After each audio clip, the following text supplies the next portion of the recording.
Good morning my YouTube families. আমি সৌরভ স্পার্টানিক্স। তোমরা সবাই কেমন আছো? নিশ্চয়ই ভালো আছো তো।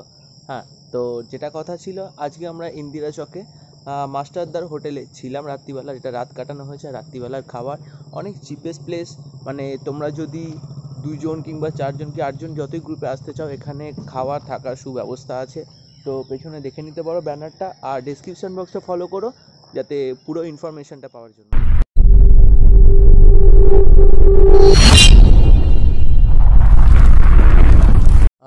সো গাইস, আমি তোমাদের সামনে নিয়ে চলে এসেছি যে মাস্টারদা হোটেলের যে যিনি মাস্টার, ওনার সঙ্গে কথা বলাবো। তো ওনার থেকেই ভালো ইনফরমেশনটা জেনে নেওয়া যাক মাস্টারদার হোটেলের ব্যাপারটা। চলো। এবং রাষ্ট্রপতি পুরস্কৃত রাধাকৃষ্ণ পল্লবের মূর্তি আমার ঘরে আছে এবং আমাকেই সিলেক্ট করেছিলেন। এখানে আমার লাইফ বলতে এটা কর্মজীবনে আমি অবসর না ভেবে আজকে কর্মের সঙ্গে জড়িত আছি। আমি একজন প্রতিবন্ধী মাস্টারমশাই এবং এখানে আমার মূলত, যদি আপনারা টুরিস্ট ব্যাপারে এখানে উপভোগ করতে আসেন, তাহলে সমস্ত কোথায় যাবেন, কি করবেন, কোথায় দেখার আছে, সেসব সমস্ত কিছু আমি আপনাদের সাজেশন দিতে পারবো। এবং এখানে আরও একটা বড় খবর যে এখানে থাকা শুধু নয়, খাওয়ার সুব্যবস্থা আছে। যেমনভাবে আপনারা বলবেন যে ওই আধ ঘন্টা বা 15 মিনিট আগে আপনারা যেমনভাবে বলবেন যে এইভাবে আমি খাওয়া দাওয়া করব বা এই মেনু হবে, সেটা আমি আপনাদের সেবার ক্ষেত্রে সবসময় রেডি। এবং আমার এখানে পরিবেশটা খুবই ভালো। সামনে বাস স্ট্যান্ড, যদিও এখনও অত চালু হয়নি, তবে চালু হয়ে যাবে রাস্তাটা হলেই। এবং এখানে গাড়ি রাখার, থাকার, মোটরসাইকেল রাখার বিভিন্ন দিয়ে সুব্যবস্থা আছে এবং নিরিবিলি এবং পরিবেশ সুন্দর, খুবই সুন্দর, যেটা মানে ভাবা যাবে না না এলে। যাই হোক, এবং এই বেলপাহাড়ি অনেকে আসছেন, ধন্যবাদের সঙ্গে মাস্টারদার সঙ্গে কথা বলে নিলে জায়গাটা অসাধারণ। আর এখানে থাকা খাওয়া টোটাল দুটোই খুব চিপেস্ট। মানে যারা খুব কম খরচে এসে এখানে একদিন কিংবা 2 দিন কিংবা আপনাদের ইচ্ছা মতন থেকে খেয়ে যেতে পারবেন, তো সেটার জন্য এখানে টোটাল সুব্যবস্থা আছে। এখানে পেছনে দেখছেন যে তিনি মাস্টারদার স্ত্রী কাকিমা, উনিও খুব ভালো ব্যবহার। মানে অনেক ভালোভাবে যে খবর নেওয়া যে খেয়েছো কি না, ঘুমিয়েছো কি না, কোথায় বেরোবে, তো টোটাল মানে একটা আলাদা পরিবেশ। তো এই পরিবেশে তোমরা সবাই আসতে পারো। অসাধারণ মুহূর্ত একটা কাটলো এখানে রাত্রিবেলাটা আমাদের। সো এবার বেরোনো যাচ্ছে নেক্সট। আর বেশি কথা বাড়াচ্ছি না, বোরিং হয়ে যাচ্ছে। তো চলো দেখা যাক টিপটাটা। ইন্দিরা চক থেকে আমরা যাত্রা শুরু করেছিলাম। কিছুটা দূরেই চলে এলাম গার্ডাসিনি হিলসে। একটা অসাধারণ মুহূর্ত। আর বলতে বললো অফবিট রুট, যেটা আমার কাজলকে নিয়ে আমি সফর করলাম। একটা অসাধারণ মুহূর্ত। আমি আমার কাজলের পাওয়ারটাও জানলাম। তো সেই গার্ডাসিনি পাহাড়ের ব্যাপারেই তোমাদের এবার বলতে চলেছি। একটা অসাধারণ পাহাড়, এটা দেখে নাও তোমরা। আর কিছুটা দূরে আর একটুখানি চলে এসেছি শিব মন্দির উপরে। তো চলো যাওয়া যাক। অসাধারণ কষ্ট হয়েছে, নিচেরটা দেখে নিতে পারো। ওই নিচে চলে গেছে। হাঁটতে উঠেছি, আশিসের অবস্থা খারাপ হয়ে যাচ্ছে। ছেলের মুখটা শুকিয়ে গেছে, শোনা গো আমার। আর আমার তো অবস্থা খারাপই। তো চলে যাওয়া যাক। আর একটুখানি সময় আর কি বাকি আছে।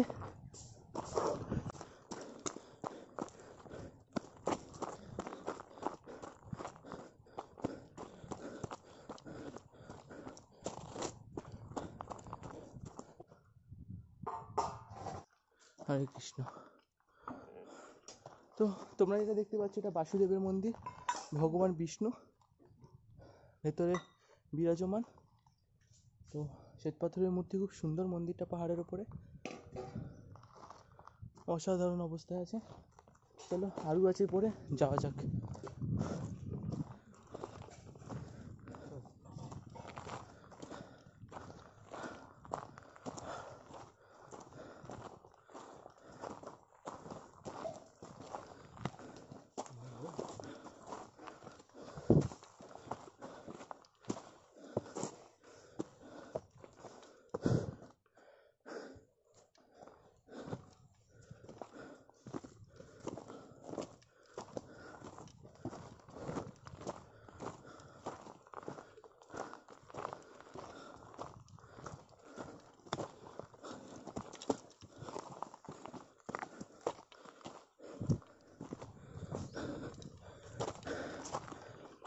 অসাধারণ ট্রেকিং মুভমেন্ট।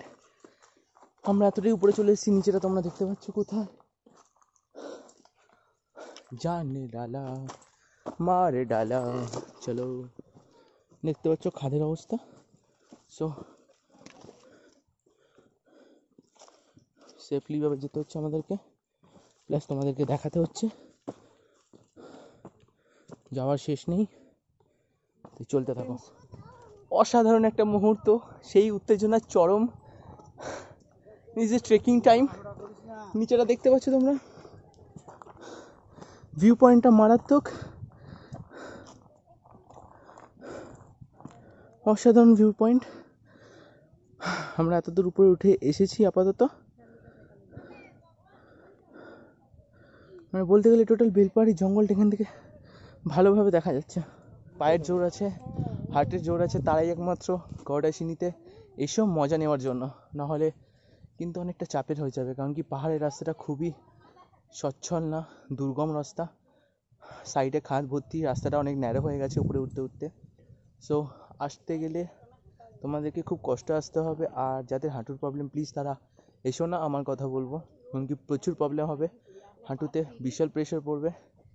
সো কিন্তু একটা যে মজা, আলাদা আমেজ, সেটা তোমরা একমাত্র এখানে আসলেই দেখতে পারবে, প্রকৃতিকে এত কাছ থেকে আসলে। সো দেখা যাক, আমরা মন্দির চলে এসেছি বলতে গেলে, আর কিছু দূর বাকি, ওই যে মন্দির, যাওয়া যাক, আর একটুখানি বাকি। বাট তার আগে একটু নেচার ফিলটা নিয়ে নিই, তারপর উপরে যাওয়া যায়। কারণ কি এত দূর এসছি যখন, নিশ্চয়ই তাড়াতাড়ির জন্য না। প্লেস মারাত্মক, এটা মিস করতাম আমরা যদি এখানে না আসতাম। টোটাল বলতে গেলে মাউন্ট ট্রেকিং যে ব্যাপারটা, তো এখানে এসে ফিল করলাম। দেখতে পাচ্ছ আমরা এতটা উপরে উঠে এসেছি, পাহাড়ের চড়াই রাস্তা এরকম সোজা, আর পাথরে ভর্তি রাস্তা, এখন ঠিক মতন তৈরি হয়নি। সো পাহাড়ের ধাপ বেয়ে বেয়ে অনেক ন্যারো রাস্তা। একটা ফ্যামিলিও এসছে, তোমরা পেছনে দেখতে পারো, ওরা উঠে এসছে। মানে বেলপাহাড়ির ভিউটা আরও অসাধারণ লাগছে, না আসলে তোমরা বুঝতে পারবে না। আর প্লিজ এখানে আসলে গডেসিনি পাহাড়টা অবশ্যই এসো, কারণ কি ওপর থেকে যে নেচারকে দেখার সুযোগ, এটা আই থিঙ্ক তোমরা উপরে আসলেই বুঝতে পারবে। পাশে শিব মন্দির, সো শিব মন্দিরটা এখন যেহেতু লকডাউনের টাইমে বন্ধ আছে।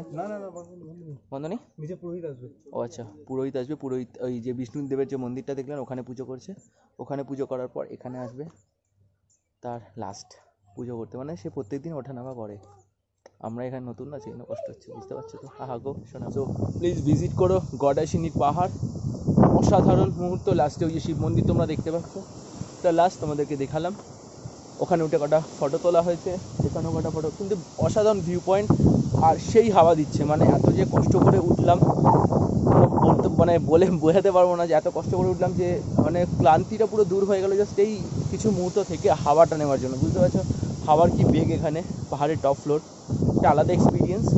তো ভিডিওটা দেখো, ভালো লাগলে বন্ধুদের সঙ্গে শেয়ার করো, আর হ্যাঁ, ভালোবাসার খাতিরে তোমাদের লাইকের চিহ্নটা দিয়ে দিও। আজকের জন্য ভিডিও নেক্সট দেখা যাক আমরা কোথায় যাওয়া যায়। চলো টাটা, বাই, ভালো থেকো, সুস্থ থেকো, স্পার্টান এক্সের সঙ্গে।